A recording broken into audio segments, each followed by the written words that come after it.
கரூர் துயரம் நீங்க கேள்விப்பட்டிருப்பீங்க. விஜய் அவர்கள் ஆரம்பத்திலிருந்து ஒரு காணொலி வரைக்கும் வெளியிட்டிருக்காங்க. அவங்க தரப்புல இருந்து நிறைய விஷயங்கள், கருத்துக்கள், மாறுபட்ட கருத்துக்கள் தெரிவிச்சிருந்தாலுமே கூட இந்த கரூர் சம்பவத்தை நீங்க எப்படி சார்? அதை நினைக்கவே நெஞ்சம் வெடிக்குது, நினைச்சு பார்க்கவே முடியல. தமிழ்நாடு அரசியல் இல்லை, இந்திய நாட்டின் அரசியல் கட்சி வரலாற்றில், உலக வரலாற்றில் ஒரு அரசியல் கட்சி கூட்டத்தில் இப்படி ஒரு தொண்டர்கள் கொத்து கொத்தாக மாண்டு போனது வேதனைனா வேதனை. தமிழக மக்கள் மட்டும் இல்லை, இந்திய மக்களே வேதனைப்படுறாங்க.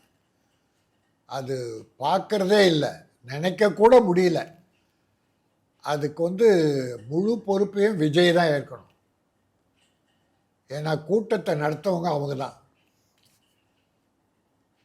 எப்படி ஒரு கூட்டத்தை அரேஞ்ச் பண்ணுறதுன்னு கூட அவருக்கும் தெரியல, அவருடைய அசிஸ்டண்ட்டு அந்த 4 கிங்கர்கள் இருக்காங்க, ராட்சதர்கள், அந்த 4 பேருக்கும் தெரியல.